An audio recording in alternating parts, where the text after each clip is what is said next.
Assalamualaikum warahmatullahi wabarakatuh. Perkenalkan, nama saya Muhammad Aditya Permana, NIM L1A119150 dari Fakultas Pertanian, Prodi Kehutanan, Universitas Jambi. Tugas silvikultur. Perbanyakan tanaman secara vegetatif. Perbanyakan tanaman secara vegetatif adalah cara perkembangbiakan tanaman dengan menggunakan bagaimana bagian-bagian tanaman seperti batang, cabang, ranting, pucuk, ubi, dan akar untuk menghasilkan tanaman yang baru yang sama dengan induknya. Perkembangbiakan vegetatif. Produksi vegetatif adalah cara produksi makhluk hidup secara asexual.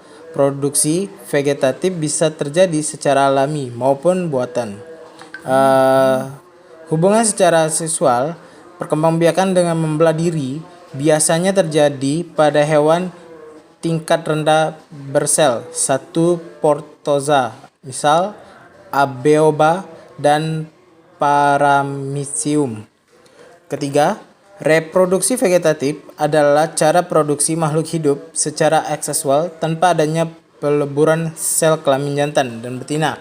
Produksi vegetatif bisa terjadi secara alami maupun buatan.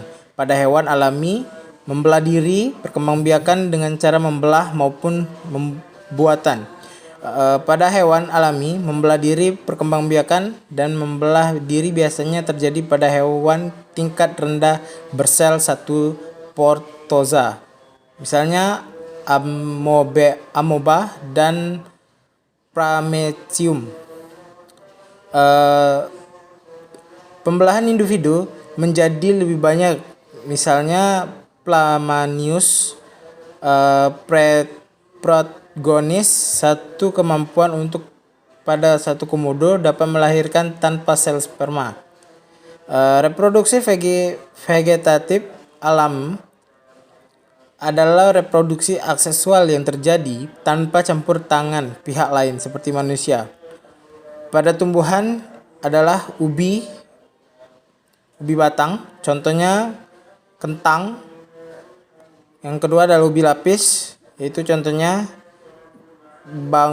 bawang putih, bawang bombay, dan bakung. Yang keempat, akar tinggal.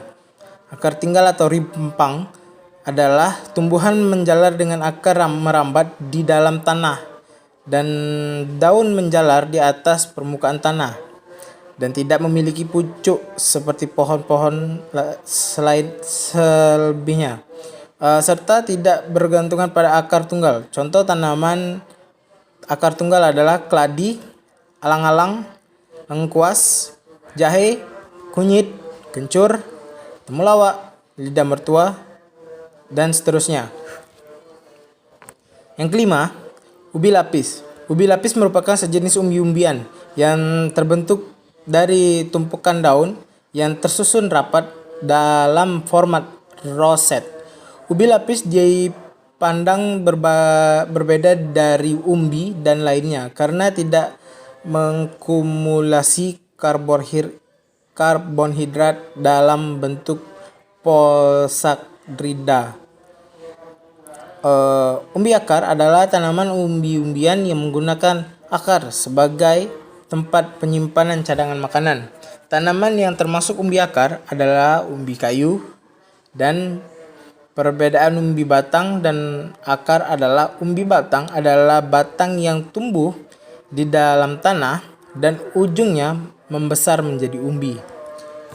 Umbi batang adalah umbi yang menggunakan batang dan menyimpan cadang makanan.